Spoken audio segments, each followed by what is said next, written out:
The cold stone of the great hall didn't bite half as hard as the silence. Philicia stood in the center of the room, her back straight, despite the ache that had lived in her spine for the last decade. Her hands, mapped with the blue veins of 78 years of labor, were folded neatly over her apron. It was the same apron she had worn when she'd rocked the current king to sleep when he was a colicky pup. The same apron she had used to wipe the tears of the princess only 3 nights ago. Across from her, seated on the dais that smelled of polished mahogany and ancient power, were the 5 men of the High Council. They were young, too young to remember the Great Famine, too young to remember when Philicia had saved the lineage by hiding the royal heirs in the root cellar during the Red Moon coup. To them, she wasn't a guardian, she was furniture. Old, dusty, and finally, inconvenient. Philicia of the Silver Root Line, the youngest councilman spoke, his voice echoing through the vaulted ceiling. You have been found complicit in the disappearance of Princess Margaret. You assisted a royal heir in evading her sacred duty, a union that would have secured our borders for a century. Do you deny this? Philicia looked him in the eye. Her gaze didn't waver. The princess is a person, Councilman Thorne, not a border treaty. I did not help her evade duty. I helped her choose life over a cage. A murmur of scandalized whispers rippled through the gallery. The court was filled with those she had served, nobles whose laundry she'd overseen, guards she'd fed when they were late for duty. None of them looked her in the eye. Treason is a word usually reserved for those who draw swords, the High Elder interjected, his voice cold as a winter creek. But for a servant, betrayal is a simpler matter.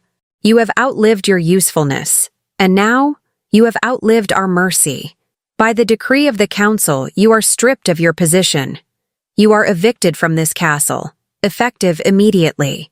You have 1 hour to gather your things. You are to leave the territory and never return. The words hit her like a physical blow. Never return. This castle was her heart. She knew the secret rhythm of its plumbing, the way the wind whistled through the north tower like a flute, the exact spot on the 3rd step of the servants' stairs that creaked if you stepped on it too hard. She had no home outside these walls. She had no family. She had traded the chance of a husband and young of her own for the privilege of raising the young of others. I have served this pack for 62 years, Philicia said, her voice low but carrying to the back of the room. It wasn't a plea. It was a statement of fact. I have mourned 3 kings. I have comforted queens in their final hours. I have given every drop of my youth and every ounce of my strength to this stone. And the stone is finished with you, Thorne sneered. Begone, old woman! Philicia didn't cry. She didn't beg. She simply turned. Her knees popped, a sharp sound in the quiet hall, and she began the long walk toward the servants' entrance.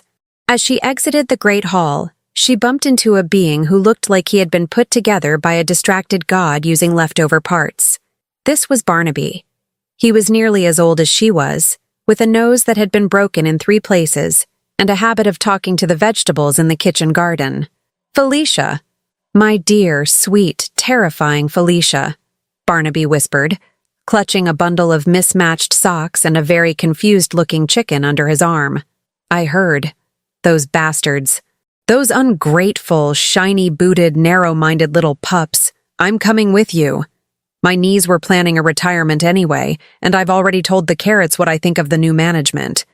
Philicia felt a small, warm spark in her chest.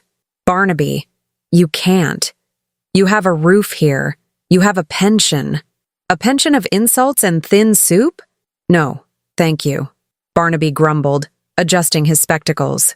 Besides, you're terrible at remembering to eat when you're brooding. You need me to remind you that life is more than just duty. Now, where are we going? To the village? To the woods? To find a bridge to live under? Philicia stopped at the top of the stairs leading down to the lower levels. The hour was ticking. She should go to her small room, pack her single trunk, and leave. But a pull, stronger than any she had felt in decades, drew her eyes toward the forbidden corridor, the path that led to the Alpha King's secret basement.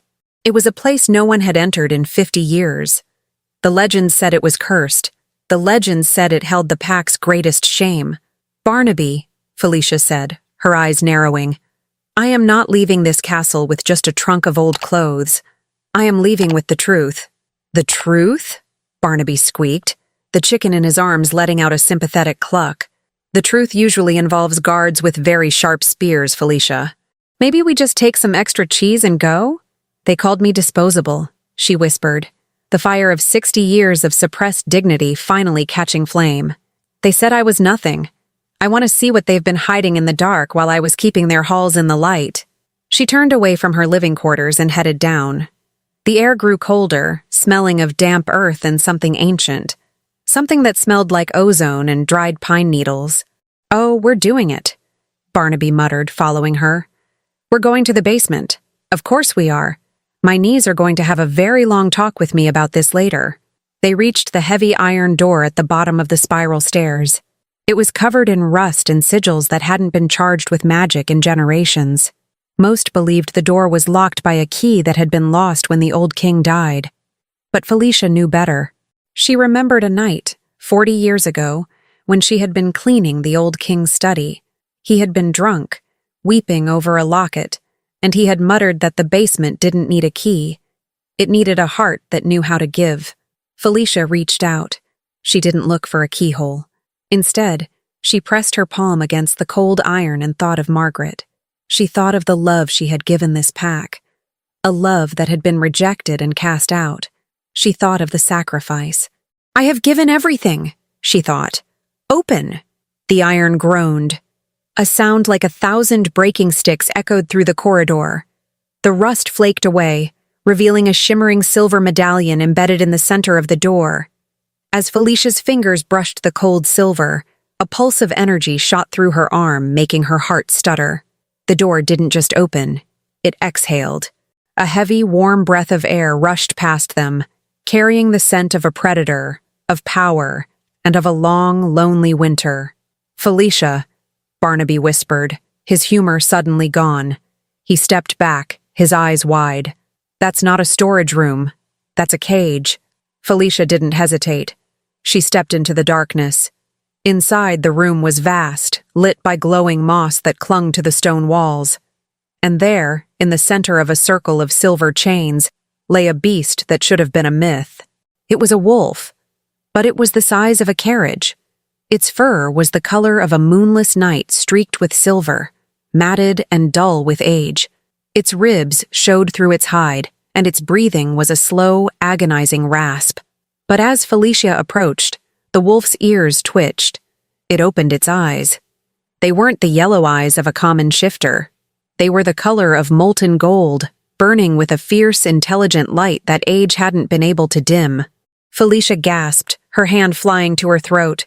"I know you," she whispered. Memory flooded back. A rainy night, 50 years ago. A young girl finding a wounded wolf in the brambles. A girl who didn't call the guards but stayed all night, stitching the wound with a sewing needle and feeding him scraps of meat from the kitchen. She had never seen him again. She had thought he was a dream. The great wolf lifted its head, its neck chains clashing with a heavy, melodic ring. It looked at her, really looked at her, and for the first time in 78 years, Philicia felt someone actually see her, not as a servant, not as an old woman, but as the one who had saved him. "You." The wolf's voice didn't come from its throat, but directly into her mind. A deep, resonant rumble that felt like thunder in her bones. The girl with the needle. Philicia took another step forward, ignoring Barnaby's terrified whimpers behind her. "You're still here," she breathed. "They kept you here? All this time?" "They feared the true alpha," the voice replied, tinged with a bitterness that tasted like iron. "So they let the pretenders rule while I rotted in the dark. But the blood has grown thin, Philicia. I felt it. I felt the girl leave. And I felt you. Broken. I am not broken," Philicia said, her voice strengthening. She reached out, her hand trembling as she touched the matted fur of his snout. "I am just tired of serving those who do not deserve it." The wolf leaned into her touch, a low hum vibrating in his chest. "Then stop serving, Philicia, and start leading. Suddenly, the silver medallion in her other hand began to glow with a blinding white light. The chains around the wolf began to smoke. "Barnaby, get back!" Philicia shouted. The basement exploded in a whirlwind of silver light and ancient magic. The heavy chains shattered like glass, shards of silver flying in every direction. The wolf stood, his massive frame shaking, his fur beginning to shimmer and shift.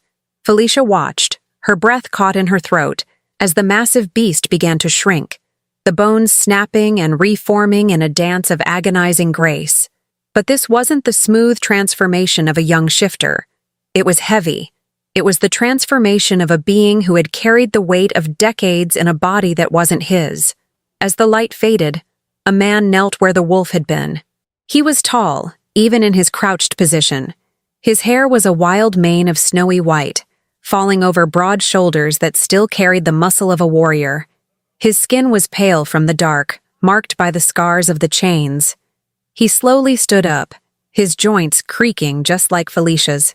He looked down at his hands, human hands, wrinkled and strong. And then he looked at her. His eyes were still that same molten gold.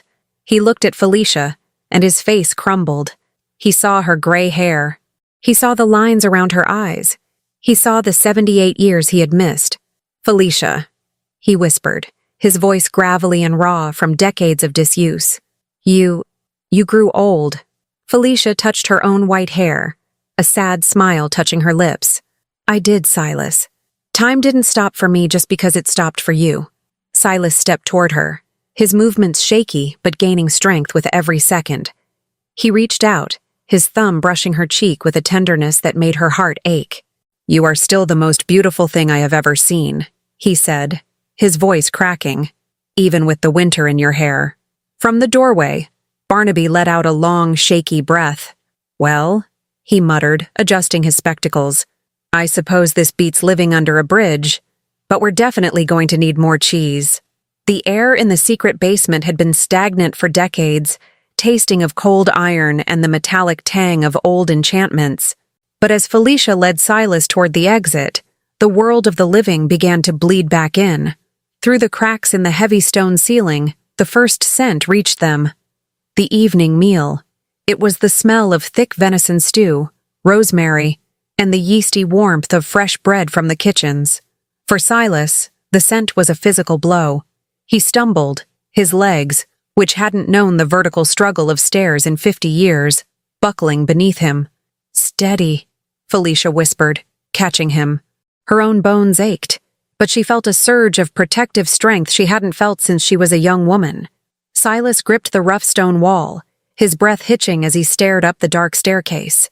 "I remember that smell," he rasped, his eyes widening. "It was the last thing I smelled before the darkness took me. Time and wood smoke." "It's the present, Silas," she said, her voice a soft bridge between his memories and the now. "Come, one step at a time."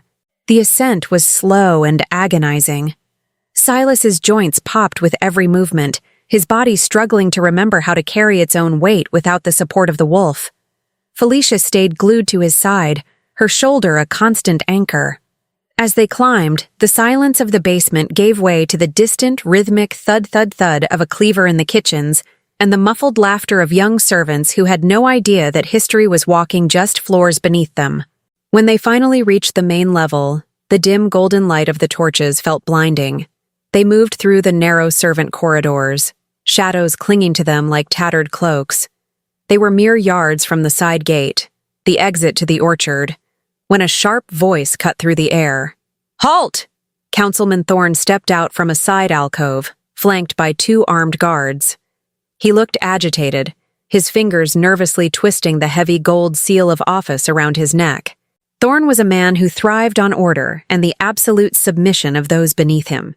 Seeing Philicia still within the walls wasn't just a delay. It was a challenge to his newfound authority. "Your hour is up, old woman," Thorne sneered, his gaze sweeping over her with pure vitriol. "I told you that if you weren't gone by—" He stopped mid-sentence. His eyes drifted to the tall, white-haired figure leaning on Philicia. For a heartbeat, the arrogance on Thorne's face vanished, replaced by a flicker of primal, bone-deep terror. He stared at Silas's molten gold eyes. Eyes he had seen before in the ancient, dusty portraits in the Forbidden Archives. Those eyes, Thorne thought, his throat suddenly dry. The eyes of the first king. Impossible. "Who is this?" Thorne demanded, though his voice lacked its usual bite. "Who are you smuggling out of my castle?" "Your castle?" Silas spoke. The voice was low, but it carried the weight of a mountain.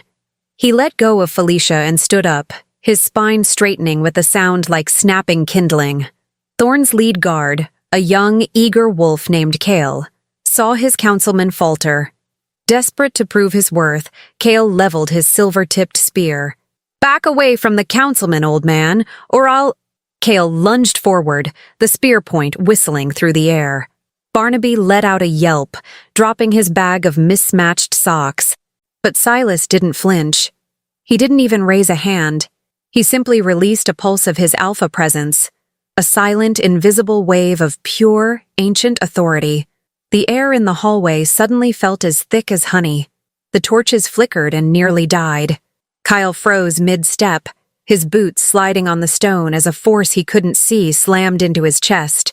His spear clattered to the floor. The young guard began to tremble, his wolf whimpering so loudly the sound was audible in the quiet corridor. Cale fell to his knees, his head bowing low in an instinctive, involuntary act of submission. "The pups of this pack have forgotten their manners," Silas said, stepping over the fallen spear. Thorne stumbled back against the wall, his face the color of ash. You should be dead," the legends said. "The legends lied to keep men like you in power," Philicia said, stepping forward. She looked at Thorne, not with anger, but with a cold, terrifying pity. "You spent so much energy trying to discard the old and useless, Thorne. You forgot that the old are the only ones who remember where the monsters are buried." She turned to Silas, her expression softening. "He isn't worth the effort, Silas. Let the shadows have him." Silas took a deep breath, the golden fire in his eyes dimming just enough to let the guards breathe again. He offered his arm to Philicia. They walked past the trembling councilman and the kneeling guard. They reached the side gate, and as the heavy oak door creaked open, the evening breeze rushed in.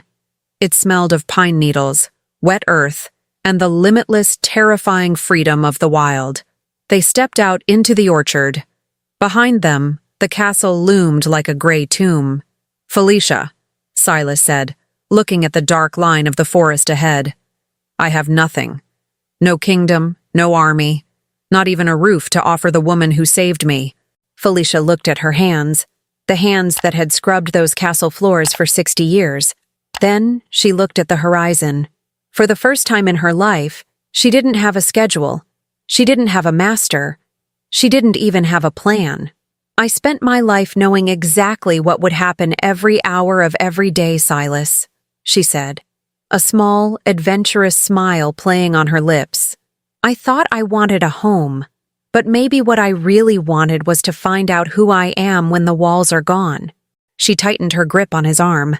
"I don't know where we're going, and for the first time in 78 years, I think that's exactly the point." Beside them, Barnaby was busy trying to convince his chicken to stay in his arms. "Well, I know where we're going. We're going away from the man with the itchy spear hand.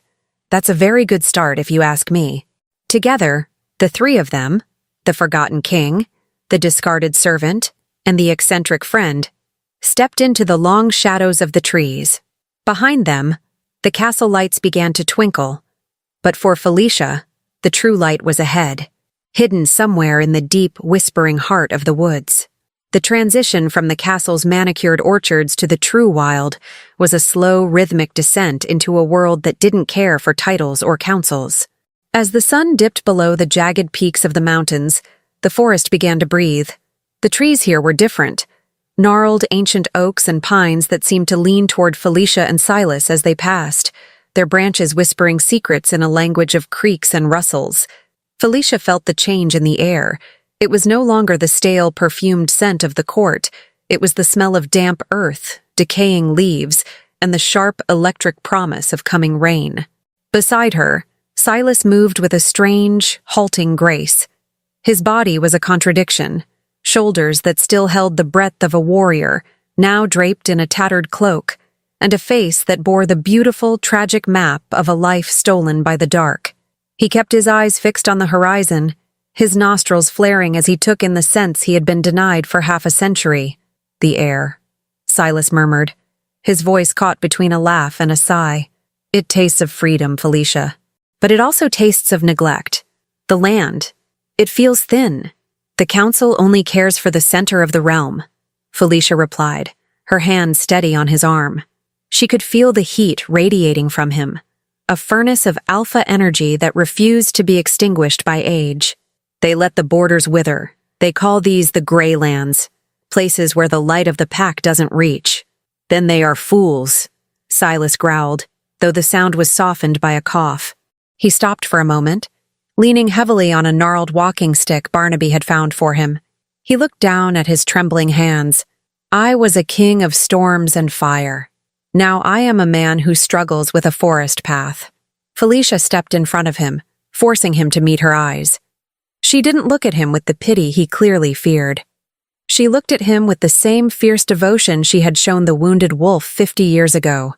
"You are the man who survived the impossible," she said firmly. "And I am the woman who was told she was disposable. If the world thinks we are finished, Silas, then the world has never seen what happens when the embers of the old ways are fanned into a flame." Silas stared at her, and for a heartbeat, the molten gold in his eyes flared with an intensity that made Felicia's breath catch. He reached out, his rough thumb tracing the line of her jaw. "You were always the strongest of us, little weaver, even when you were just a girl with a needle." "Ahem," Barnaby interrupted, his voice echoing a bit too loudly through the trees. He was currently struggling to keep his backpack from sliding off, while the chicken, whom he had named Her Majesty, sat perched precariously on his shoulder.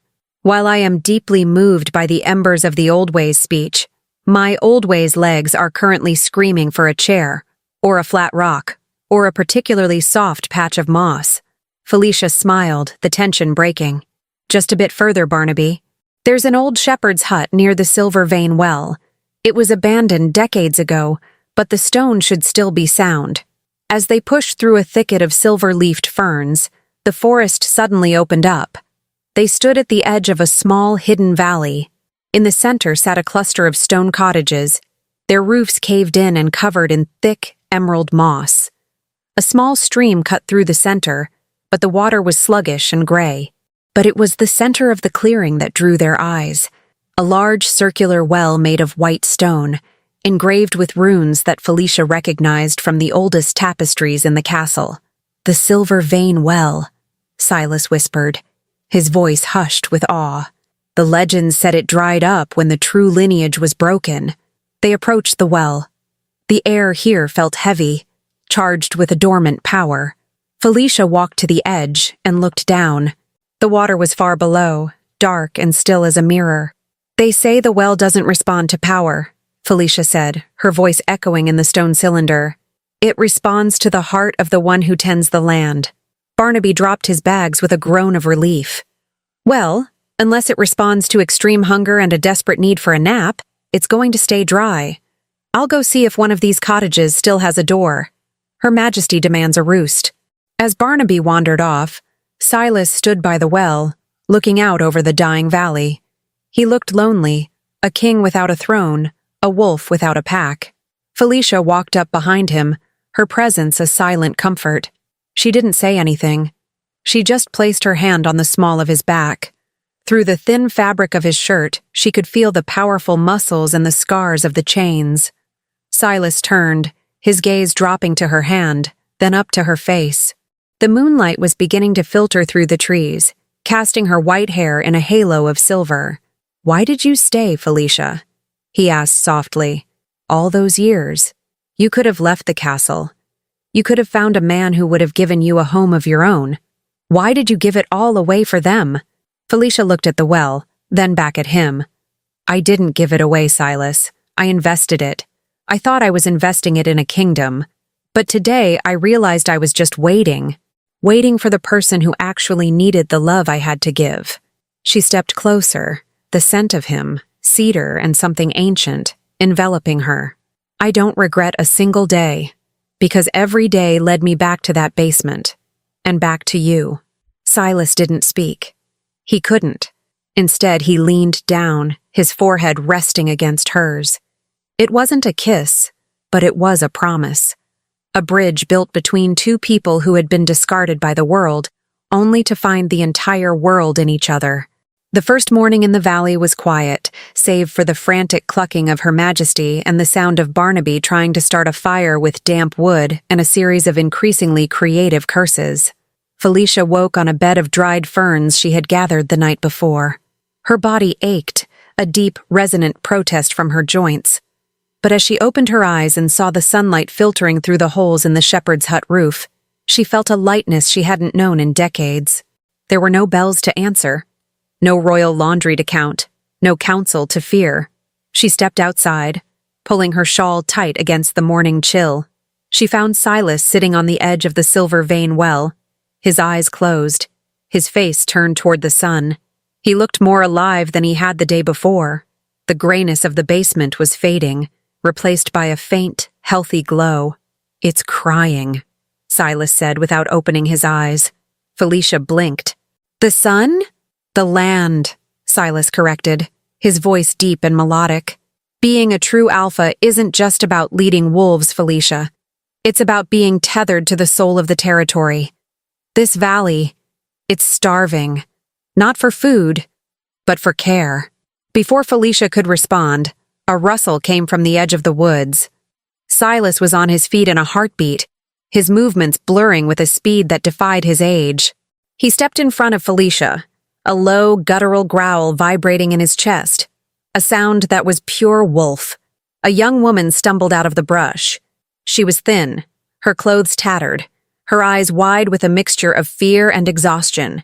In her arms, she clutched a small bundle, looked fragile, her color faded like morning mist. "Please," the woman gasped, falling to her knees. She didn't see the Alpha King or the legendary wolf. She saw an old woman with kind eyes and a man who looked like a guardian. "My daughter. She's unwell. The healers said there was nothing they could do." Philicia didn't hesitate. She moved past Silas, her caregiver instincts taking over. She knelt in the dirt, her knees cracking, and reached for the small bundle in the woman's arms. "Give it to me," Philicia said, her voice a calm, steady command. The woman hesitated, glancing at Silas, who still stood tense, his eyes scanning the tree line for threats. Silas looked down at Philicia, watching the way her hands, wrinkled and worn, immediately began checking the tiny creature's pulse and temperature with a grace that seemed almost sacred. Slowly, he relaxed his stance, his growl fading into an expression of quiet wonder. "Barnaby," Philicia called out. "Stop fighting with that fire and bring me the bag of dried mint and the elderberry syrup I took from the pantry." For the next hour, the valley transformed into a place of healing. Philicia worked with complete focus. She gently cleaned the small one's fur, administered the herbs, and began to hum a soft, ancient melody, a song the old servants used to sing to the young pups in the royal nursery. Silas watched from a distance. He noticed how Philicia didn't just treat the illness. She treated the fear. She spoke to the woman in a gentle voice, telling her about the strength of the forest and the resilience of all living things. "She's doing it," Silas whispered to himself. "Doing what?" Barnaby asked, leaning on a shovel he had found. "Besides making me work harder than a mule on a hill?" "She's healing the tether," Silas said, his gaze fixed on Philicia. "The well. Look." Barnaby turned toward the silver vein well. A faint silvery mist began to rise from its depths. It wasn't water yet, but the air around the well started to shimmer with sudden, vibrant energy. The ancient symbols on the stone began to glow with a soft, pulsing light that matched the rhythm of Felicia's humming. The small creature in Felicia's arms let out a tiny, trembling breath. The grayish tint to its fur began to fade, replaced by a soft, warm sheen. It opened its eyes, bright and clear, and nuzzled weakly against Felicia's hand. The woman burst into tears, throwing her arms around Philicia. "Thank you. Oh, thank you. We had nowhere else to go. The council. They said creatures like us weren't worth saving. Philicia held the woman, her eyes meeting Silas's over her shoulder. There was no triumph in her gaze, only a deep, quiet peace. You have a place now, Philicia said to the woman. We all do. As the day went on, word seemed to travel on the wind. By evening, 2 more figures appeared at the edge of the valley, an old wolf with a scarred leg who had been driven from his pack, and a young fox who had been cast out of his territory for being different. They didn't come seeking a king. They came because they had heard there was a woman in the woods who knew how to mend what was broken. That night, as they gathered around a much larger fire, Barnaby entertained the newcomers with a wildly exaggerated tale of their escape from the castle, complete with Silas fighting off 50 guards, and Her Majesty the chicken pecking a hole through the main gate. Philicia sat apart, watching the small group grow. She felt a presence beside her as Silas settled onto the ground next to her. He didn't speak at first. He simply watched the fire, the light dancing in his golden eyes. You were never just a servant, Philicia, Silas said quietly, his voice thick with emotion. You were the one holding the soul of the pack together while the kings played with their crowns. I came here thinking I needed to reclaim a kingdom. I didn't realize you were already building a new one right in front of me. He turned to her, his hand covering hers. I spent half my life in the dark, he murmured, and the other half searching for you. I don't want a throne. I just want to be the man who protects the woman who protects everyone else. Philicia leaned her head against his shoulder. Her 78 years felt heavy, but for the first time, that weight didn't feel like a burden. It felt like a foundation. We're quite a pair, Silas, she whispered. A wolf who forgot how to hunt, and a woman who forgot how to live for herself. Then we'll learn together, Silas said, his voice a low, warm promise. As the fire crackled, a sudden sound echoed through the valley, a soft splash, then a steady flow. They all turned toward the Silver Vein well. A stream of pure, clear water was overflowing from the top, spilling over the white stone and carving a new path through the dry earth. The water caught the moonlight, shimmering like liquid silver. The well had returned, not because a king had commanded it, but because a woman had chosen to care. The sound of the valley had changed. What was once a silence of death and dry grass was now a symphony of rebirth. It was the rhythmic thump of Barnaby's hammer as he repaired a roof, the melodic gurgle of the Silver Vein well, and the high-pitched yips and playful growls of young cubs who had forgotten how to play. Philicia stood at the center of the clearing, her sleeves rolled up, her hands stained with the green juice of healing herbs. She wasn't just a servant anymore. She was the heartbeat of the haven. Every few minutes, someone would approach her, not with a demand, but with a question. Philicia, the old tracker's leg is swelling again. Or, Philicia, the new arrivals from the south are hungry. She answered each with a calm, steady grace. She wasn't doing this because a king ordered it. She was doing it because for 78 years, her soul had been a reservoir of care with nowhere to overflow. Now, the dam had broken. You're pushing yourself too hard, a deep voice rumbled behind her. Philicia didn't need to turn to know it was Silas. She could feel the heat of him, smelling of rain-soaked oak, and that metallic, ancient spark that always signaled his presence. He stepped beside her, his white hair caught in the breeze. He looked stronger today. The Silver Vein water had filled out the hollows of his cheeks, though the lines of his age remained, a map of a life reclaimed. I am fine, Silas, she said, wiping her brow. There is so much to do. 3 more families arrived this morning. They were pushed out of the inner circle because they couldn't pay the blood tax the council imposed. Silas's jaw tightened, a hard, rhythmic pulse appearing in his cheek. Thorne is strangling the pack. He thinks that by squeezing the weak, he makes the strong more loyal. He is a fool. A pack is only as strong as its most vulnerable member. He reached out, his large, calloused hand gently covering hers. The touch was electric, a jolt of warmth that made Felicia's heart skip a beat, reminding her that beneath the white hair and the weary bones, she was still a woman who could feel. Come, Silas said softly. The well is calling. You've given your strength to everyone else today. Let the earth give some back to you. They walked toward the Silver Vein well. The transition from the busy clearing to the well's edge was like stepping through a veil. The air became cooler, shimmering with a soft, iridescent mist. As they sat on the white stone edge, Silas looked at the water. "I feel them, Philicia. The wolves at the castle. Their spirits are flickering like guttering candles. Without a true alpha tethered to the land, the territory is dying. They don't realize that the power they crave is tied to the very ones they've exiled." Meanwhile, miles away in the cold stone heart of the castle, Councilman Thorne was pacing his study. The room smelled of expensive wine and cold sweat. He looked at the reports on his desk. The crops were failing, the border guards were deserting, and rumors were spreading of a silver lady and a ghost king in the Grey Lands. Thorne let out a jagged breath, his fingers trembling as he gripped a crystal decanter. He wasn't just cruel. He was terrified.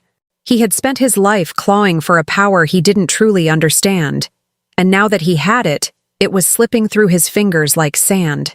"I should have killed her," Thorne thought, the dark realization curdling in his gut. "I should have burned that basement to the ground. Those eyes, Silas's eyes, they haunt my sleep." He turned to his lead guard, Cale, who was standing by the door. Cale hadn't been the same since the hallway. He was twitchy, his eyes constantly darting to the shadows. "Send a scout," Thorne hissed. "Not to attack, just to see. I want to know exactly what that old hag is building in the mud." Back in the valley, the sun began to set, casting long, purple shadows across the grass. Philicia leaned her head against Silas's shoulder, a sigh of pure contentment escaping her. "Barnaby found a crate of apples," she murmured. "He's trying to teach the young ones how to make cider. I think Her Majesty, the chicken, is currently leading the expedition." Silas chuckled, the sound vibrating through Felicia's body. "A chicken for a general and a servant for a queen. It's a strange kingdom we've built, Philicia." "It's not a kingdom, Silas," she whispered, closing her eyes. "It's a home." The night was deep and heavy, the kind of darkness that felt like velvet against the skin. Most of the haven was asleep, but Philicia found herself restless. The ache in her knees was particularly sharp tonight, a reminder of the miles she had walked and the decades she had knelt. She stepped out of her hut, the cool grass tickling her ankles. She found Silas by the stream that fed from the well. He was stripped to the waist, washing the grime of a day's labor from his skin. Philicia stopped, her breath catching in her throat. Under the moonlight, Silas's body was a landscape of history. His muscles were lean and corded, but it was the scars that drew her eyes. There were the marks of ancient battles and the traces of his long imprisonment. She moved toward him, her footsteps silent on the moss. Silas didn't turn, but his shoulders tensed. "You shouldn't be out here, Philicia. The night air is damp." "I could say the same for you," she replied softly. She reached out, her fingers hovering just inches from the scars on his back. "Do they still hurt?" Silas turned slowly, his golden eyes glowing in the dark. He didn't pull away. The physical pain faded decades ago. It's the memory of the weight that stays. The feeling that you are no longer a man, but a thing to be kept in the dark. He looked at her hands, then took one, bringing it to his lips. He kissed her knuckles, a gesture so courtly and tender it made Felicia's eyes sting. "You were the only light I had for 50 years, Philicia," he whispered, his voice thick with a raw, long-suppressed emotion. "Every time I wanted to let the wolf take over, to just become a beast and forget I ever had a name. I remembered the smell of the lavender you used to wear. I remembered the way your voice sounded when you hummed while you worked. You kept my humanity alive without even knowing it." Philicia stepped into his space, the warmth of his body radiating against her. She didn't see an ancient king or a terrifying alpha. She saw a man who had been lonely for a lifetime. "I didn't do it because you were a king, Silas," she said, her voice trembling. "I did it because even then, I could see your soul, and it was the most beautiful thing I'd ever encountered." The tension between them changed. It was no longer just about history or duty. It was the pull of two souls who had finally found their harbor. Silas leaned down, his breath warm against her ear. "I have nothing to give you," he murmured, his hands resting gently on her waist. "No jewels, no palace, no youthful years. You give me a reason to wake up without a master's bell, Philicia whispered, her hands sliding up his chest to rest on his shoulders. That is more than any king ever gave me. Silas started to lean in, his lips inches from hers, the scent of cedar and silver mist swirling between them. But just as the world seemed to narrow down to that single, breath-held moment, a sharp whistle pierced the air from the edge of the valley. It was Barnaby's signal. They sprang apart, Silas's alpha instincts snapping back into place instantly. He grabbed his shirt, his eyes narrowing as he scanned the tree line. Someone is here, Silas growled. Moments later, Barnaby emerged from the shadows, looking uncharacteristically serious. Behind him was a figure wrapped in a dark, travel-stained cloak. The stranger pushed back their hood, revealing a young woman with fierce eyes and a crown of braided dark hair. "Margaret," Philicia gasped, her heart leaping. The princess fell into Felicia's arms, her body shaking with exhaustion.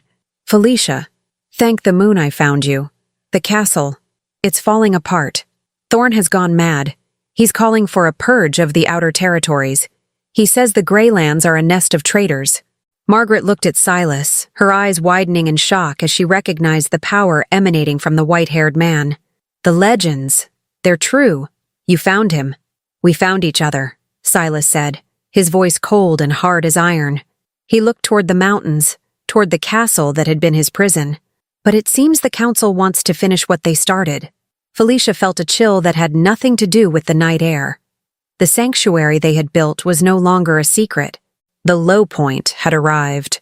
Thorne wasn't just coming for her. He was coming to destroy the only place where the discarded had found dignity. "Let them come," Philicia said, her voice steadying as she looked at Silas, then at the princess she had raised. She stood tall, the strength of 78 years of service turning into the steel of a leader. "We are not the same people they threw away, and this is no longer their kingdom." Silas stepped to her side, his hand finding hers in the dark.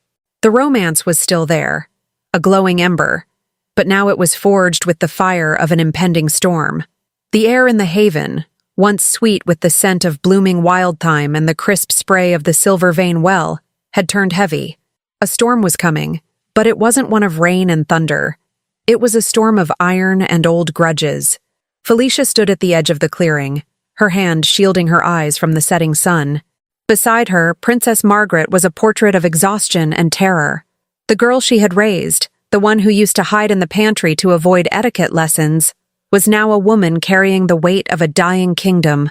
"They are coming, Philicia," Margaret whispered, her voice cracking like dry parchment.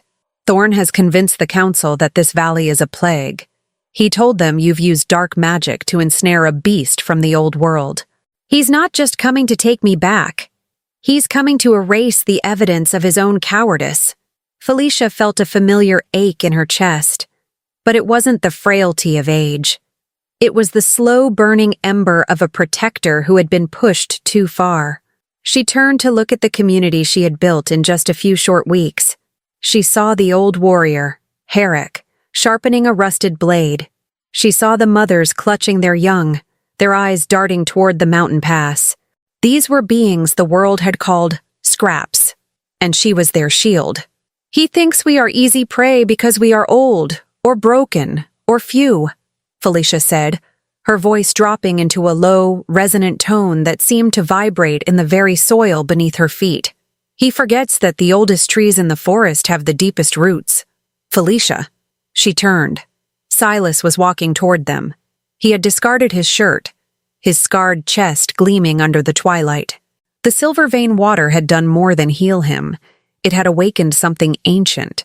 His white hair flowed behind him like a battle standard, and his golden eyes were no longer just intelligent. They were predatory. He didn't look at the horizon. He looked at Philicia. He walked until he was inches from her, his presence a wall of heat and cedar-scented power. "The scouts are at the ridge," Silas said, his voice a deep rumble that felt like a physical touch against her skin. "Thorne is bringing 50 men, high-ranking wolves. They have silver-tipped arrows and the smell of blood on their breath." He reached out, his large, rough hand cupping Felicia's cheek. His thumb traced the lines of her face, the map of her 78 years. with a reverence that made her breath hitch. "I can smell your fear, little weaver," Silas murmured, his gaze softening just for her. "But it is a brave fear. It smells like ozone before the lightning strikes."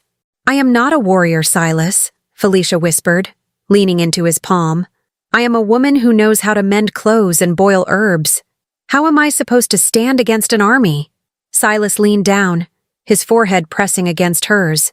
"You don't stand against them with a sword. You stand against them with your soul.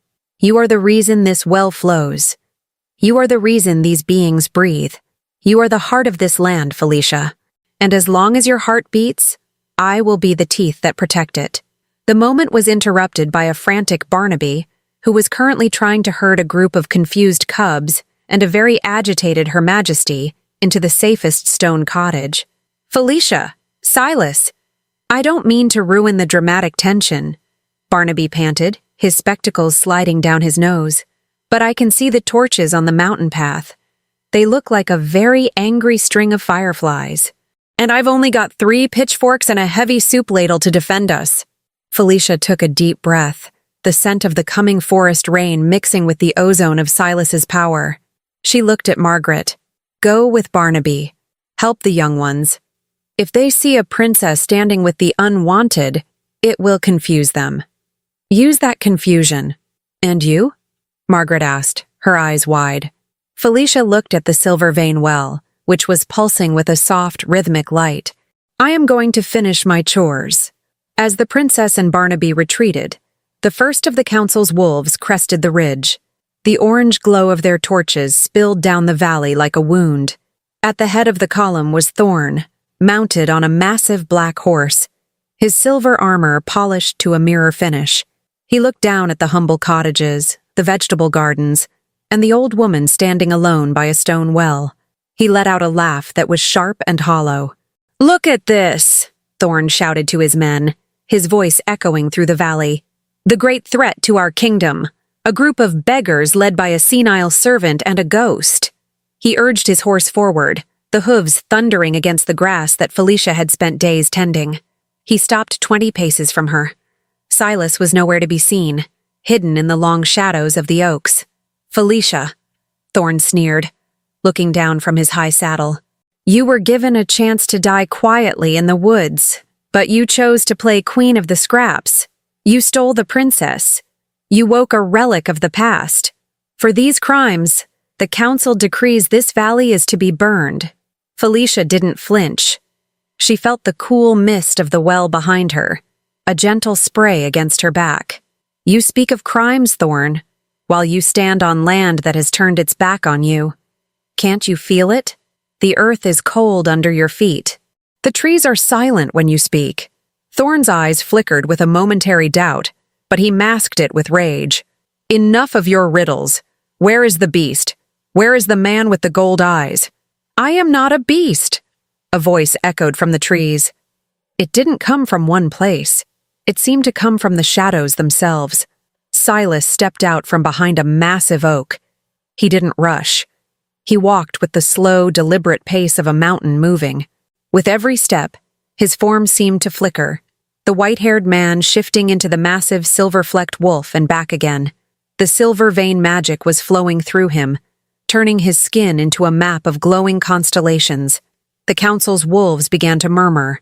Their horses whinnied and reared, sensing the presence of the true alpha, the alpha king whose blood was tied to the very moon above them. "You," Thorne hissed, his hand flying to the hilt of his sword. "You are a shadow, a relic. My men are young, strong, and fueled by the new laws." "Laws are just words on paper, pup," Silas said, stopping beside Philicia. He was a head taller than any man there, his presence so heavy it felt like the air itself was thickening. "Leadership is a bond of blood and service. You have the blood, but you have forgotten the service." Thorne pulled his sword, the silver blade gleaming. "Seize them! Take control of the valley." But as the guards tried to move, something happened. The silver vein well let out a low thrumming sound, a hum that vibrated in the chests of everyone present. The water didn't just flow, it rose. A column of pure, shimmering liquid erupted into the air, catching the light of the torches and turning it into a blinding silver fire. Philicia reached back, her fingers touching the cool, vibrating stone of the well. She didn't pray. She commanded, "This is our home. You are not welcome here." The silver mist expanded, a wave of pure energy that swept across the valley. It didn't hurt. It revealed. To the guards, it felt like a cold splash of truth. They saw the faces of the beings they were being told to kill. The old woman who had once bandaged their wounds, the cubs who looked like their own. One by one, the guards lowered their spears. "What are you doing?" Thorne shrieked, his voice reaching a fever pitch. "Attack! I am your councilman." Kyle, the young guard who had been humiliated at the castle, stepped forward. He looked at Philicia, then at the glowing ancient king beside her. He looked at his own hands, which were shaking. "No," Kyle said, his voice small but clear. "The wolf inside me. It knows its king, and it knows its mother. I will not spill the blood of the one who fed us when the winter was long." He dropped his spear. It hit the ground with a heavy thud that sounded like the closing of a book. One by one, the other guards followed suit. Thorne was alone. His horse, sensing his master's terror, bucked and threw him into the dirt. The councilman scrambled to his feet, his silver armor now covered in the mud of the Greylands. He looked up at Philicia and Silas, his face a mask of pure, unadulterated hatred and fear. "This isn't over," Thorne gasped, backing away toward the ridge. "The council will send more. They will send everyone. Let them come," Philicia said, her voice echoing with the power of the well.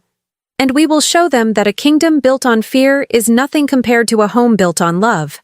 Silas let out a roar, not a sound of anger, but a call that traveled through the trees, over the mountains, and into the hearts of every wolf in the territory. It was the sound of the true king returning. As Thorne fled into the darkness, the valley fell into a profound, shimmering silence. The silver water receded back into the well, leaving the air smelling of fresh rain and new beginnings. Philicia felt her knees finally give way. She began to sink, but Silas was there, his strong arms catching her before she touched the ground. He held her against his chest, his heart beating a frantic, rhythmic drum against hers. "We did it," she whispered, her eyes closing in exhaustion. "No, Philicia," Silas murmured, kissing her forehead. "You did it. You showed them that the most powerful thing in the world isn't a throne. It's a woman who refuses to be forgotten." The days following the confrontation were a blur of activity. The Haven was no longer a secret refuge. It was becoming the heart of a movement. Wolves from all over the territory, those tired of Thorne's taxes, those who remembered the old ways, and those who simply wanted a place where they belonged, began to trickle into the valley. But for Philicia, the victory felt bittersweet. She sat on the porch of her cottage, watching the sunrise. The valley was beautiful, but she knew that as long as the council sat in the castle, the peace was fragile. A shadow fell over her. Silas sat down on the wooden steps, a mug of steaming tea in his hand. He looked different. The weight of the basement was gone from his eyes, replaced by a clear, golden purpose. "Margaret wants to go back," Silas said quietly. Philicia nodded. She had known this was coming. She has to. The people need to see that the bloodline isn't just about power. It's about responsibility. "She wants us to go with her," Silas added, his gaze fixed on the distant towers of the castle. "She wants to call a great trial, to expose the council's corruption and to name a new leadership." Philicia felt a cold shiver. "I told you, Silas. I am not going back as a servant." Silas turned to her, his hand reaching out to cover hers. "And I would never ask you to. If we go back, Philicia, we go back as what we are. The guardians of this pack, not from a throne, but from the heart." He stood up, pulling her to her feet. "The people are already calling you the Silver Mother. And they don't want a queen in silk. They want the woman who opened the door to the dark and wasn't afraid of what she found." The journey back to the castle was not an invasion. It was a procession. As they moved through the villages, the people didn't hide in fear. They came out to the roads. They brought flowers, bread, and their own stories of injustice. When they reached the great iron gates of the castle, The same gates Philicia had walked through in shame only weeks before. The guards didn't even raise their weapons. They simply stepped aside, their heads bowed in a silent, powerful respect. They entered the great hall. It was cold, smelling of stale incense and the desperate ambition of the men who still sat on the dais. Thorne was there, flanked by the remaining 4 councilmen. He looked haggard, his eyes bloodshot. "You dare return?" Thorne shouted, but his voice lacked the power to command. "You are a traitor, Philicia, a thief!" Philicia walked to the center of the room. She didn't wear an apron today. She wore a simple dress of deep forest green, and around her neck hung the silver medallion she had found in the basement. "I am not a traitor, Thorne," she said, her voice calm and clear, filling every corner of the hall. "A traitor is someone who forgets the people they were sworn to protect. I am a servant of this pack, and as a servant, it is my duty to clean out the filth." Silas stepped forward, his alpha presence expanding until the very stones of the hall seemed to groan under the weight of his authority. The councilmen on the dais began to tremble, their faces turning pale as they looked into the eyes of the king they had tried to bury. "The time of secrets is over," Silas roared. Margaret stepped out from behind them, holding a bundle of scrolls, the records Philicia had helped her find, documenting the council's embezzlement and their role in the disappearance of the old king. "The people have seen the truth," Margaret said, her voice ringing with the authority Philicia had taught her. "And the truth says your time is done." The trial was short. The evidence was overwhelming, but it was the presence of the people, the hundreds of unwanted who had followed Philicia to the gates, that sealed the council's fate. Thorne was led away in chains, his screams of, "I am the law," echoing uselessly through the corridors. As the chaos subsided, the hall fell into a heavy, expectant silence. All eyes turned to Silas and Philicia. Silas looked at the mahogany throne, then he looked at the woman standing beside him, the woman whose white hair was the brightest thing in the room. He walked to the throne, but he didn't sit. He took the heavy, gold-encrusted crown and placed it on the seat. "I have spent enough of my life in cages," Silas said to the gathered pack. "And a throne is just a cage with a better view. I will be your alpha. I will be your sword. But the heart of this kingdom, the wisdom that will guide us. She doesn't sit on a throne." He turned to Philicia, his eyes brimming with a love so intense it felt like a physical heat. He knelt before her, the king kneeling to the servant, and took her hand. "Philicia," he whispered, his voice carrying to every person in the hall, "will you stay? Not as my servant, not as my subject, but as my mate, my equal, my home." The silence in the hall was so absolute you could hear the flutter of a moth's wings. Philicia looked at Silas, then at the people she had served for 60 years. She saw Margaret, crying tears of joy. She saw Barnaby, beaming with pride while holding a very confused chicken. She felt the 78 years of her life, every floor she had scrubbed, every tear she had wiped, every sacrifice she had made. It hadn't been a waste. It had been the training for this moment. "I have spent my life waiting for someone to ask me what I wanted," Philicia said, her voice thick with emotion. She leaned down, her fingers tangling in Silas's white hair as she pulled him up. "I want you, Silas," she whispered, "and I want a world where no one is ever discarded." She embraced him. In that moment, their hearts spoke a language older than words, a promise whispered between souls. The great hall erupted in a cheer that shook the foundations of the castle. The Silver Queen and the Ghost King were no longer legends of the past. They were the architects of a new world. The air in the throne room had changed. It no longer smelled of Thorne's expensive, suffocating perfumes or the cold metallic scent of fear. Instead, it smelled of scrubbed stone, cedar wood, and the faint, sweet aroma of the herbal tea Philicia brewed every morning.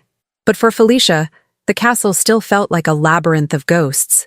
She stood by the tall, arched window of the solar, looking out over the inner courtyard. Below, she could see the transition of the seasons, but more importantly, the transition of a people. No longer were the servants scurrying with their heads bowed. They walked with a purpose, speaking in tones that weren't whispers. Yet, as she looked at her reflection in the glass, she didn't see a queen. She saw a woman with deep-set wrinkles and silver hair who still felt the ghost weight of a laundry basket on her hips. "You are thinking about the archives again," Silas's voice rumbled. He was standing in the doorway, his silhouette imposing and magnificent. He had traded his tattered rags for a tunic of deep midnight blue, though he refused to wear the heavy ermine robes of his ancestors. He looked like a man carved from the mountains themselves, ancient, enduring, and fierce. "I am thinking about the nobles, Silas," Philicia admitted, turning to him. "They sit in the council chambers and look at me as if I am a stain on their silk. They accept you because of your blood, but they see me as the servant who forgot her place." Silas walked toward her, the sound of his boots on the stone floor rhythmic and grounding. He didn't stop until he was directly in front of her. He took her hands in his, hands that were still rough from years of lie and water, and kissed the palms. "Then we shall remind them that their silk was woven by hands like yours," Silas said, his golden eyes burning with a protective fire. "Philicia, they want a traditional monarchy. They want us to sit on those gold-encrusted chairs and pass laws that protect their wealth. They don't understand that we didn't come back to rule. We came back to guard. They are already resisting the Haven Initiative." Philicia sighed, leaning her head against his chest. "Lord Varric called it philanthropy for the useless. He doesn't want the silver vein water shared with the border villages. He says it's a royal resource." Silas growled, a low vibration that Philicia felt in her own bones. "The water flows because of you, not because of a royal decree.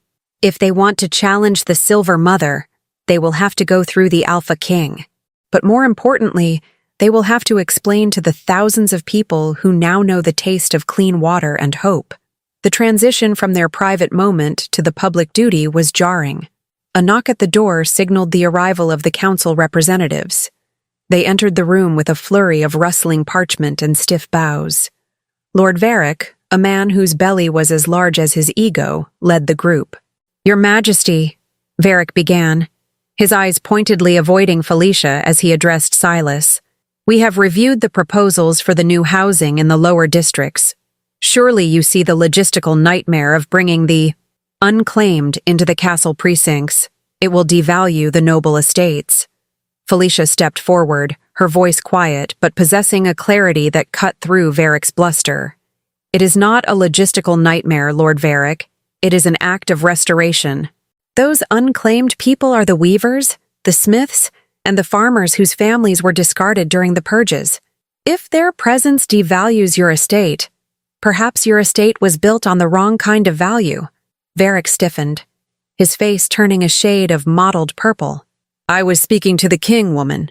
The temperature in the room seemed to drop 10 degrees.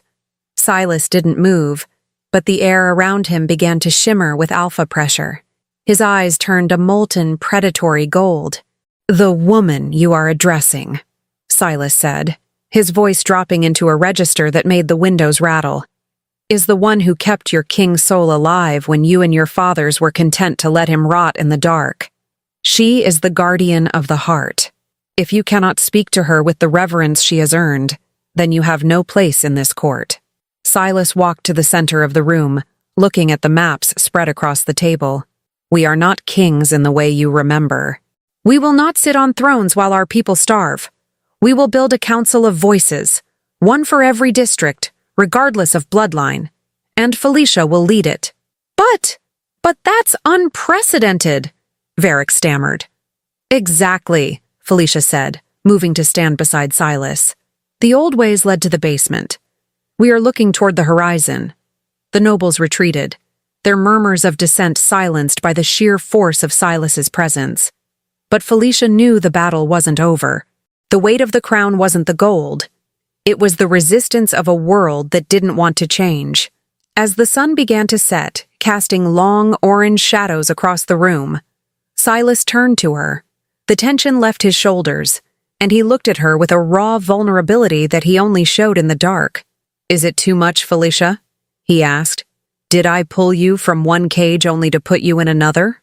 Philicia reached up, brushing a stray lock of white hair from his forehead. She felt the warmth of his skin, the pulse of the ancient king who was also just a man who loved her. "No, Silas. she whispered. "In the basement, I was a prisoner of someone else's fear.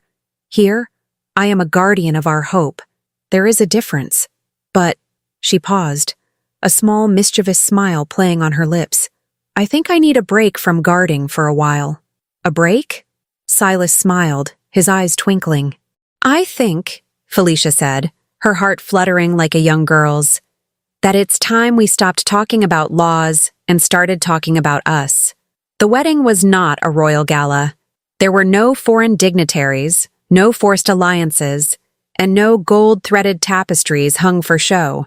Instead, the ceremony took place at the edge of the forest, near the original Silver Vein Well, under the light of a moon so large and bright it looked like a pearl resting on the mountains. The scent of the night was intoxicating: wild jasmine, wet pine, and the sweet, clean smell of the silver water. Philicia stood in a small clearing, her dress made of simple, high-quality linen, embroidered with silver thread by the very women she had saved. She didn't wear a veil. She wanted to see everything. She wanted to see the faces of the beings who had become her family. Barnaby was the one officiating. He wore a tuxedo that was slightly too small for him, which he had borrowed from the castle's old theatrical wardrobe. He looked remarkably dignified, despite the fact that Her Majesty, the chicken, was currently nestled in a silk-lined basket at his feet, wearing a tiny silver bow around her neck. "Dearly beloved," Barnaby began, his voice surprisingly steady, though his eyes were suspiciously bright. "And I do mean beloved. We are gathered here to witness a union that didn't start today. It started 60 years ago, in a dark corner of a basement, with a bowl of soup and a heart that refused to go cold." Philicia looked at Silas. He was dressed in a simple tunic of ivory and silver, looking more like a spirit of the woods than a king of stone. When he looked at her, the rest of the world, the nobles, the politics, the weight of the crown, simply evaporated. There was only the gold of his eyes and the warmth of his soul. 60 years, Silas said, his voice a low, emotional rasp as he took her hands. "I spent 60 years in a dreamless sleep, Philicia, but every time I felt a flicker of light, it was the memory of you. I don't offer you a kingdom today. I offer you the rest of my breaths. I offer you a heart that beat for you even when it had no reason to." Philicia felt the tears spilling over, tracking through the wrinkles on her cheeks. She didn't wipe them away. "I was told I was a servant, Silas. I was told my value was in how well I cleaned and how quietly I lived. But you saw me. You saw the woman behind the apron. I don't promise to be a perfect queen, but I promise to be your home, as you have been mine." Barnaby sniffled loudly, reaching for a handkerchief. "By the power of the old ways, and the new ones we're making up as we go, I pronounce you mate and husband, soul and shield." The kiss was not a brief formality. It was a seal.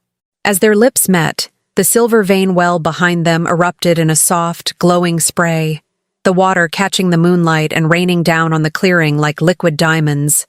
The wolves in the distance began to howl, not a mournful sound, but a jubilant, harmonic song that vibrated in the chests of everyone present. The celebration that followed was full of laughter and real food. Barnaby had organized a feast of rustic pies, roasted vegetables, and a wine that he swore was legally obtained from a very generous cellar. He was the life of the party, dancing a chaotic jig with the young cubs while Her Majesty pecked at crumbs with royal entitlement. Later, as the fire began to burn low and the guests drifted off to their huts or the castle, Silas led Philicia to their private chambers, a new wing of the castle that had been built with large windows and wooden beams, feeling more like a cottage in the sky than a stone prison. The room was filled with the scent of lavender and dried roses. The moonlight poured across the large, comfortable bed. Silas turned to her, his hands resting on her waist. "Are you tired, my queen?" "I am 78, Silas," she laughed softly, leaning against him. "I am always a little tired, but my heart feels like it's 20 again." He offered his arm, and together they walked toward the quiet warmth of their chambers, leaving the world behind. He laid her down with a tenderness that made her feel like the most precious thing in the world. As he lay beside her, their wrinkled hands entwined, the contrast of his large, scarred fingers against her smaller, delicate ones. "I used to imagine this," Silas whispered, his face inches from hers in the shadows. "In the dark of the basement, I would imagine the feeling of your skin against mine without a tray or bars between us." "I used to imagine you too," Philicia confessed, her voice a breathy secret. "I used to wonder what color your eyes were in the sun.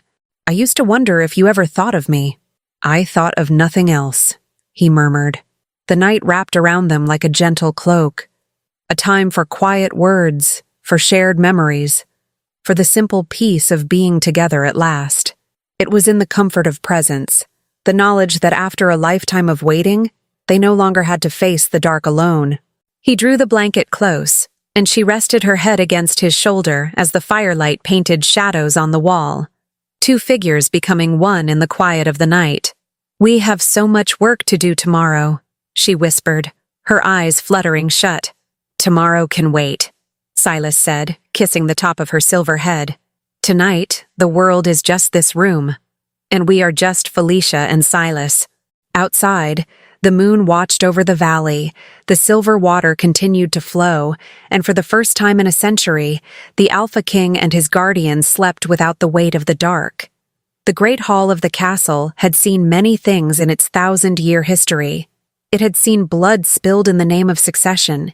It had seen the gluttony of 100 banquets, and it had seen the cold, silent terror of a council that ruled through shadows, but it had never seen anything quite like this. At the center of the hall, where the velvet-covered dais used to stand, Philicia had placed a simple wooden table. No gold, no silk, just solid, honest oak. On that table sat a massive book, its leather cover worn and its pages made of the finest vellum. It was the Book of the Hearth. Philicia sat behind the table, her silver hair caught in a simple braid. She didn't wear a crown, but the way the sunlight hit her face through the stained glass windows gave her a radiance that no gold could mimic. Beside her stood Silas, his hand resting firmly on her shoulder. He wasn't there to command, he was there to witness. A line of beings stretched from the table, through the massive iron doors, and out into the courtyard. There were hundreds of them. The unwanted, the ones Thorne had tried to erase. The first to approach was an old wolf in human form, his back so bent he looked as if he were perpetually searching the ground for something he had lost. His hands were gnarled like the roots of an ancient tree, stained with the black grease of a blacksmith's forge. "Name?" Philicia asked softly, her voice carrying a warmth that seemed to thaw the cold air of the hall. The elder hesitated, his eyes darting to Silas, then back to Philicia. "Elias, mistress?" "Just Elias. They took my family name when they seized my forge 10 years ago. Said a runt breeder didn't deserve a legacy." Philicia reached across the table, taking Elias's rough, trembling hand in hers. The moment lingered, the contrast between his soot-stained skin and her pale, age-spotted hands. She squeezed his fingers, a gesture of absolute recognition. "Elias of the Iron Hearth," Philicia said, her voice firm and clear.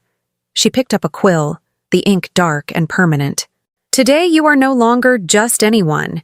You are a citizen of the First Circle. Your forge is being restored, and your name is written in the bones of this castle." As she wrote his name in a flowing, elegant script, a collective breath seemed to leave the room. Elias didn't speak. He couldn't. He simply bowed his head, a single tear falling onto the wooden table, and moved toward the side where Barnaby was handing out tokens of citizenship. Small silver coins minted with the image of the silver vein well. Barnaby, for once, was quiet. He stood with Her Majesty, the chicken perched on a nearby pedestal, looking at the gathered beings with a profound sense of pride. Every time a name was written, he would nod, his spectacles fogging up from his own suppressed emotions. The line moved slowly, and Philicia treated every soul as if they were the only one in the world. There was Sarah, a young fox cub who had lost her pack during the troubled times, leaving her to survive on scraps in the castle's shadow. Philicia didn't just write her name. She stood up and embraced her, whispering that she would never have to be alone or afraid again. There was Herrick, the scarred warrior who had been discarded because he lost a leg in a border skirmish. Herrick the Shield, Philicia wrote, instructor of the new guard. With every name, the atmosphere in the Great Hall shifted. The ghosts of the past, the memories of Thorne's cruelty and the Council's indifference were being pushed out by the sheer weight of these recorded lives. It was a catharsis that vibrated through the stone walls. Silas watched her with an expression that bordered on reverence. He saw the way she handled the quill, the same way she used to handle a needle or a soup ladle, with precision, with care, and with an inexhaustible love. You are healing the pack, Philicia, Silas whispered in her ear during a brief moment of quiet. I could have conquered 10 kingdoms with my claws, and I wouldn't have done half the good you are doing with that pen. A pack isn't a territory, Silas, she replied, her eyes never leaving the next in line. It's a promise. We broke that promise for a long time. Today, we start paying the debt. Hours passed. The sun moved across the sky, casting long, shifting shadows through the hall. Felicia's hand was cramped, and the ache in her back was a dull, constant throb. But she refused to stop. She drank the herbal tea Margaret brought her, took a deep breath, and called the next name. The transition from individual stories to the collective power of the room was overwhelming. By mid-afternoon, the hall was filled with the sound of voices, not the fearful whispers of the past, but the low, humming vibration of beings who finally felt they had a right to exist. At one point, a group of minor nobles, those who had survived the transition but still harbored doubts, stood at the edge of the hall, watching the proceedings with narrowed eyes. One of them, a man named Lord Cillian, stepped forward, his lip curled in a sneer.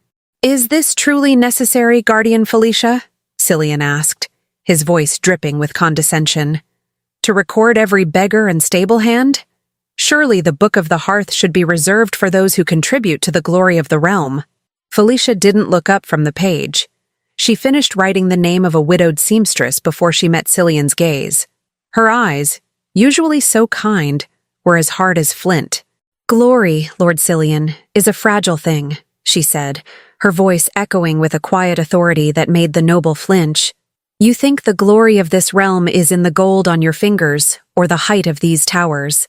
But I have spent 78 years inside these walls. I have seen what happens when the foundation is wrought. These beggars and stable hands are the foundation. If they do not have a name, your glory is nothing but dust waiting for a wind. Silas stepped forward, his shadow engulfing Cillian. If you find this process beneath you, my lord, perhaps you would prefer to be removed from the book yourself? After all, if names don't matter, yours shouldn't be a loss. Cillian turned pale and retreated into the shadows, his protest silenced by the raw power of a king who finally understood that his crown was only as heavy as the people's trust. As the last name was written, a young cub who had been found hiding alone in the basement, forgotten and afraid until Philicia found him, the hall fell into a profound, sacred silence. Philicia closed the book. The sound of the heavy leather cover hitting the wood was like a gavel. The debt was acknowledged. The names were carried. She stood up, her legs trembling with fatigue. Silas was there instantly, his arm around her waist, supporting her. She looked out at the sea of faces, the young, the old, the broken, and the mended. This book will stay in the center of this hall, Philicia announced, her voice strong despite her exhaustion. It will never be locked away. It will never be hidden. Let it be a reminder to any who sit in this castle. We do not govern stones. We govern those who live, and every one of them has a name. A roar of approval went up, a sound so loud it seemed to shake the very foundations of the castle. It wasn't a cheer for a king or a conqueror. It was the sound of a people who had been found. As the crowd began to disperse, headed toward the feast Barnaby had prepared in the courtyard, Philicia leaned heavily against Silas. He looked at her, the exhaustion in her eyes, but also the deep, soul-level peace. I'm tired, Silas, she whispered, her head resting against his shoulder. I know, my love, he murmured, picking her up as if she weighed no more than a feather. But look at what you've done. You didn't just open a basement. You opened the future. He carried her out of the hall, past the empty dais and the silent thrones, toward their chambers. Behind them, the Book of the Hearth sat on its simple oak table, the ink still drying on the names of those who would never be forgotten again. The seasons in the Silver Vein Valley did not just change, they danced. 10 years had passed since the Great Trial, and the castle that once stood as a tomb of secrets had been transformed into a lighthouse of bone-white stone and open doors. But today, the air held a different quality. It was a silence not of emptiness, but of a long, satisfied breath finally being released. Philicia sat in her favorite chair on the balcony of the Guardian's wing. At 88, her body was a fragile vessel, her skin as thin and translucent as the vellum she had spent a decade filling with names. Her eyes, however, remained sharp, flickering with the same silver light that pulsed from the well below. Beside her, Lord Varric and Lord Cillian were not sitting on velvet cushions. They were in the courtyard below, overseen by Herrick, the former discarded warrior. Varric, whose belly had shrunk from honest labor, was currently hauling crates of winter grain for the border villages. Cillian was teaching a group of young cubs, orphans the old council had once dismissed as too weak, how to read the very laws he had once tried to use against them. It was a quiet, grinding justice. No executions, just the slow education of the soul. They were serving the ones they once stepped over, and in doing so, they had finally found a relevance that gold could never buy. "They're getting better at it!" A deep, familiar rasp vibrated behind her. Silas stepped into the light. The Alpha King had aged with the majesty of a mountain. His white hair was long, tied back with a simple leather cord, and his golden eyes were soft as he looked at his mate. He moved with a slight limp now, the ghost of the silver chains finally catching up to his stride, but his presence still commanded the very wind to settle. He knelt by Felicia's chair, his large, scarred hand covering hers. Their joined fingers, a landscape of wrinkles and history, two lives woven so tightly that it was impossible to see where one ended and the other began. "Margaret sent word from the Southern Reach," Silas murmured, his thumb stroking her knuckles. "She has officially declined the title of queen. She says the Council of the Hearth is working too well to be replaced by a crown. She's living among the weavers now, Philicia. She says she's finally found a cage she can actually breathe in, the wide open world." Philicia smiled, a slow, beautiful expression that lit up her face. She was always a bird meant for the sky, not a gilded perch. I'm glad she listened. A sudden, frantic clucking interrupted the moment. Barnaby burst onto the balcony, his hair a chaotic nest of white, clutching a leather-bound journal. He was followed by a very fat, very arrogant chicken, the granddaughter of Her Majesty, who wore a small silver bell around her neck. "Philicia! Silas! I've done it," Barnaby panted, his eyes damp behind his thick spectacles. "The final entry. I've interviewed every soul from the first exile.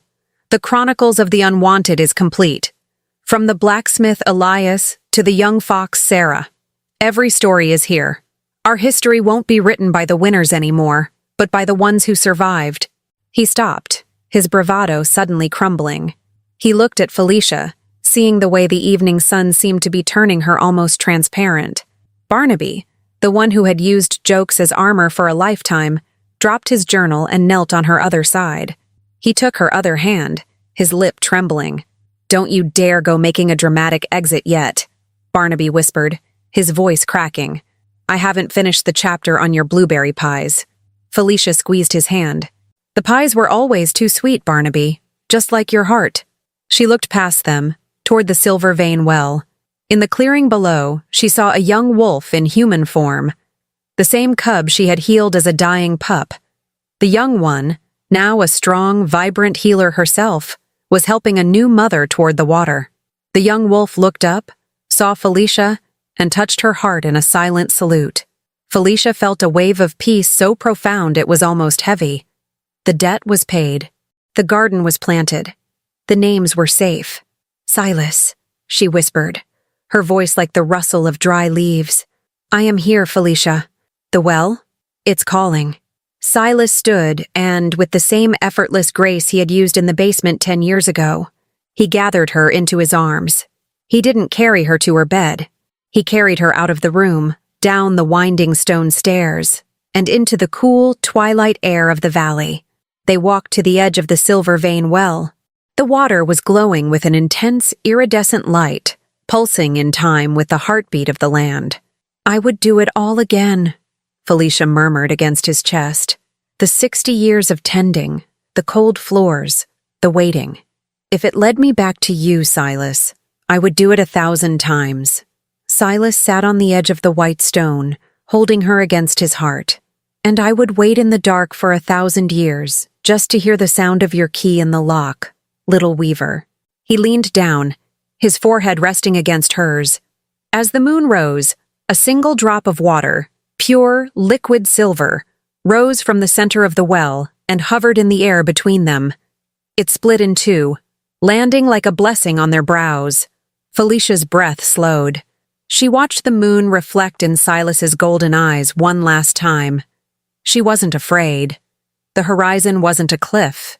It was a door. "I love you, Silas," she whispered. "And I love you, Philicia. Always. Beyond the stone, beyond the wolf, beyond the end." In the morning, the beings of the haven found them. They were sitting by the well, side by side, their hands still tightly entwined. Their faces were serene, frozen in a final, shared smile. They looked less like bodies and more like statues carved from the very peace they had created.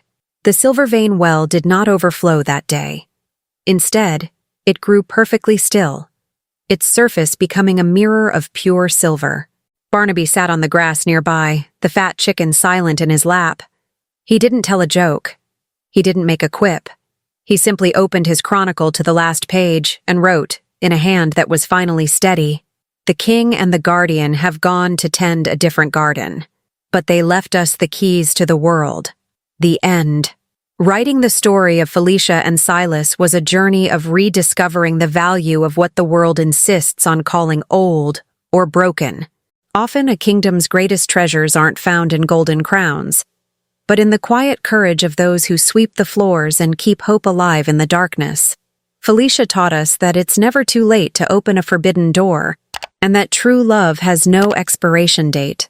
I hope the journey of our little weaver and her alpha king has warmed your hearts as much as it warmed mine. If you stayed with us until that last silvery breath in the well, leave our secret phrase in the comments. The needle sewed what time tore apart. I want to know, do you also believe that love can bloom even after 60 years of waiting? What was your favorite moment? The door opening in the basement, or the final goodbye in the valley? Sign up for more supernatural romance stories where justice is slow in coming, but love always finds its way home. With love and magic, Maggie Reed.